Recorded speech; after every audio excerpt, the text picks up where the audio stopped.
नगाड़े से काम इनके गाड़ी के लिए जब तक के बम नहीं फोड़ेगा ना तब तक के चलने वाला नहीं। दोस्तों, सुबह से हम लोग यहाँ बैठे हैं पूरा दिन और पिछले 3 दिन से लोग निकले हैं विदर्भ से। हमारे नेतागण जो मंच पर बैठे हैं, वामन राव जी है, हमारे अविनाश भाई काकड़े है, ममता ताई है, रंजना ताई है, हमारे अरुण भाई है और सारे जो भी हमारे समर्थन में यहाँ पर विदर्भ के कोने कोने से सब लोग यहाँ आए हैं, आप आए हैं। अविनाश भाई ने उनकी बात रखी है, उनकी बातों को भी हमने ध्यान रखना चाहिए। और मैंने पिछले बार भी बोला था आपको कि क्या हुआ है यहाँ पर, हमारे पे कैसा अन्याय हुआ, क्या अत्याचार हुआ, बोलने की जरूरत नहीं है, वो हुआ है करके आप लोग दिल्ली में आए हैं यहाँ। कुछ बातें हमको आगे आने वाली दिन, क्योंकि ये 100 साल का आंदोलन है, 100 साल के ऊपर, तो कितने साल और चलाना है। 3 पीढ़ियां इस आंदोलन के अंदर गुजर गई है और मैं नहीं समझता हूँ कि इसको 1 साल के ऊपर ज्यादा हमें खर्चना चाहिए। 1 साल के अंदर विदर्भ राज लेना है, खत्म का 1 साल के अंदर। लेने के तरीके बहुत आसान है। आपको भी मालूम, मैंने लाखोड़ी का आंदोलन, लाखोड़ी की दाल को 40 साल से बंदी थी, 40 साल से, और 40 साल से जो बंदी थी लाखोड़ी दाल के ऊपर, हमारे शांतिलाल जी कोठारी 25 साल के उपोषण पे बैठते थे हर साल। लेकिन मैंने उसके अंदर ध्यान दिया, 3 महीने के अंदर मैंने लाखोड़ी दाल की बंदी हटा दी और आज पूरी लाखोड़ी दाल जो है पूरे भारत भर में खुली हो गई है। करने का एक तरीका रहता है। हमारी जिंदगी और हमारा समय इतना फालतू नहीं है और ऐसी कीमत जिंदगी में हमको फालतू कमाना नहीं है।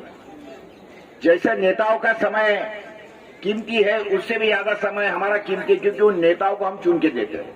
नेताओं का समय हमारे से ज्यादा कीमती नहीं है।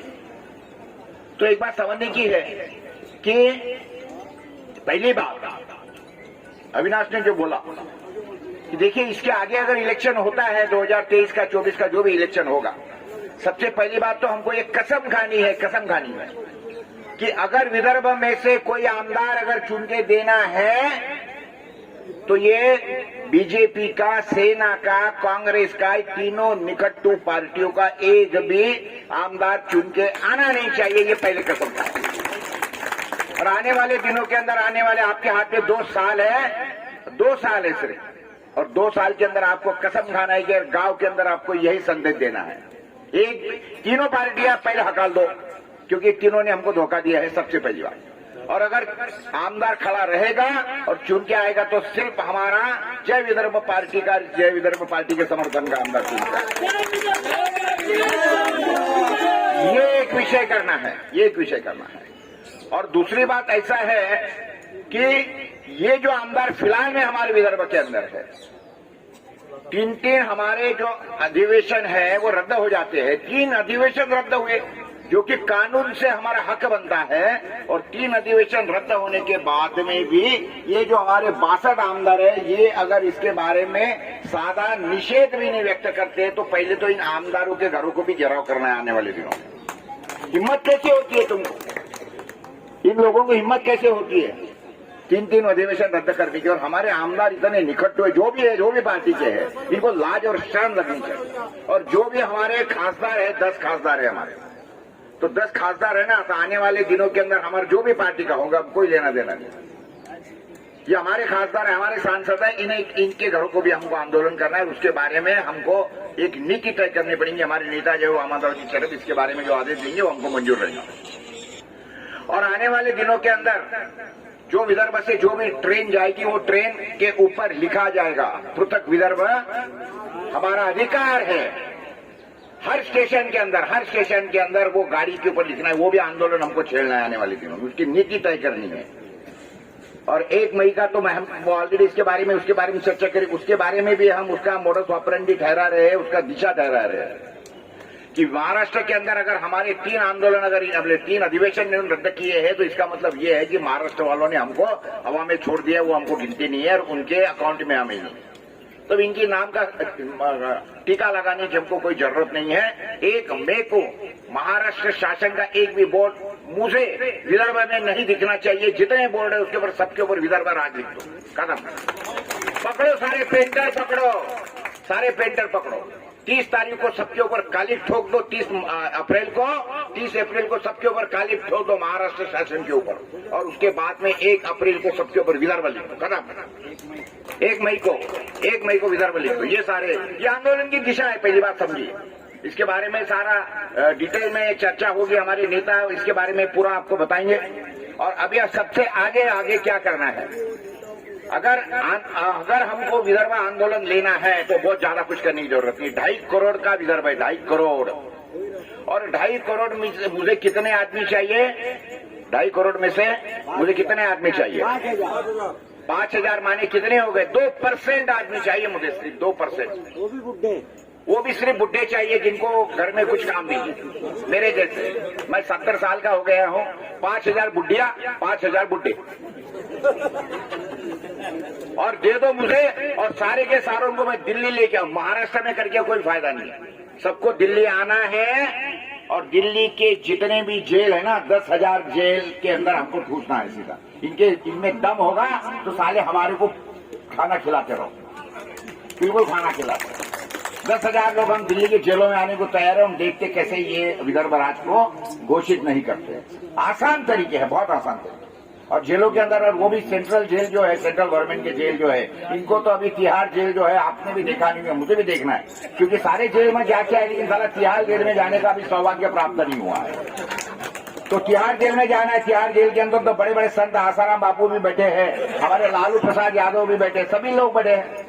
तो इनके साथ में हमको भी जाना है। 10,000 लोगों को, 5,000 आदमी, 5,000 बुढ़े और 5,000 बुढ़िया, 10,000 लोग जाके अगर बैठे तो देखना है कि ये जो सरकार है ना, ये हमारे तो कई किसान बैठे रहे वहां पे बॉर्डर के ऊपर। ये आ गया एक पहला बुढ़ा, वारिस से नाम लिखो इसका, ये बुढ़े का पहला नाम लिखो। चलो अभी यादी ले लो, 2-3 रजिस्टर बुलाओ, 2 आदमी टेबल बैठा दो, सब जितने बुढ़े हैं सबके नाम लिखवा लो सबसे पहले।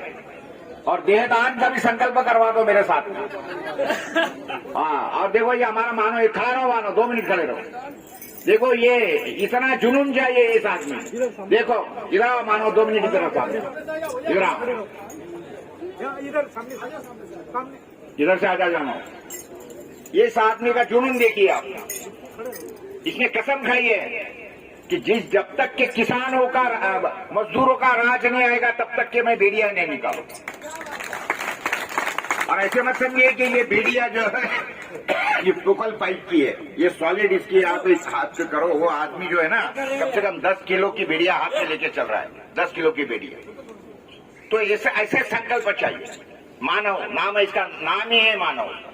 तो इस तरीके से जब तक के संकल्प हम लोग नहीं करेंगे तब तक के ये विदर्भ का राज नहीं मिल सकता है। मैंने तो आपको बहुत छोटी सी बात करने के लिए बोला है। मैंने आपको इतने बोला है कि हमको जेल ठूसना है, बस जेल भरो आंदोलन करना है, वो भी बुड्ढों का करना है। ऐसे बहुत लोग हैं बुड्ढे की जिनको घर में कुछ काम नहीं, बहू खाना खिलाती नहीं है, या ऐसी कई बुढ़िया होंगी हमारी की जिनको बहुत अच्छी देखते नहीं होंगी, या हो सकता है कि बुढ़े अच्छे नहीं देखते होंगे, या हो सकता है कि उनको पिकनिक मनाने अभी तक के कहा गई नहीं होंगी। तो चलो तिहाड़ जेल में पिकनिक मनाएंगे इसके आगे, मेरे साथ में चलो। और मैं साथियों, मेरा वादा है आपके साथ में कि मैं भी आपके साथ में रहूंगा, ऐसा नहीं है, मैं पीछे नहीं रहने वाला हूँ। क्योंकि मैंने सारे जेल महाराष्ट्र को तो देख लिए, लेकिन अभी दिल्ली का जेल देखना बाकी है। तो इसलिए मेरी भी बड़ी इच्छा है पिकनिक मनाने की। तो ये हमारे को कुछ आसान तरीके मैंने आपको बताए हैं। और अगला अगर हमको यहाँ आना है तो ये तैयारी के साथ में आना है। हम आज गए थे पंतप्रधान कार्यालय में और गृह मंत्री कार्यालय। देखिए आपको मैं एक ही बात बताना चाहूँ, ये देश ने ये भी पंतप्रधान, ये प्रकाश पुरे ने वो भी देखा है जो मनमोहन सिंह नाम का एक पंतप्रधान था कांग्रेस का। मैं तो कांग्रेस का मेंबर भी नहीं हूँ, कुछ नहीं, मेरा कोई लेना देना नहीं। लेकिन 2007 के अंदर यही मनमोहन सिंह जी के ऑफिस से मुझे फोन आया कि आपको पंतप्रधान साहब मिलना चाहते हैं किसानों के आत्महत्याओं के ऊपर। मुझे बुलाया, 3 दिन के अंदर ही बुला लिया, मुझे 40 मिनट का समय दिया और मेरा 40 मिनट का समय एक्सटेंड करके 2 घंटा 40 मिनट करवाया। ये वो पंतप्रधान था। और उसके बाद में 15 दिन के अंदर इसी आदमी ने 75,000 रुपए की कर्ज माफी किसानों को दिया था, और वो बिना साइन के, कोई साइन करने की जरूरत नहीं, कोई अर्जी करने की जरूरत नहीं, ऐसा पंतप्रधान हमने देखा है।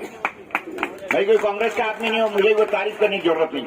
और आज मैंने ऐसे पंतप्रधान और ऐसी व्यवस्था देखी है कि विदर्भ से इतने दूर से लोग आए हैं, उनका काम था कि हमको कम से कम हम वहां गए तो कम से कम गृह मंत्री मिले, पंतप्रधान मिले। अच्छा वो नहीं मिले तो कम से कम एक पैनल बना देते थे 2 4 5 आदमी लोगों का, और कम से कम सुनते कि हम क्यों आए और हमारी दलीलें क्या है। लेकिन अगर वो जाके सिर्फ इन्वर्ट सेक्शन के अंदर हमारा लेटर इन्वर्ट करवाते हैं तो हमको इन्वर्ट करने की वाकई में वैसी जरूरत नहीं थी, क्योंकि इन्वर्ट तो हमने मेल से ऑलरेडी करवा दिया था, वहां मेल भेज दिया था, तो मेल से तो मिला ही था।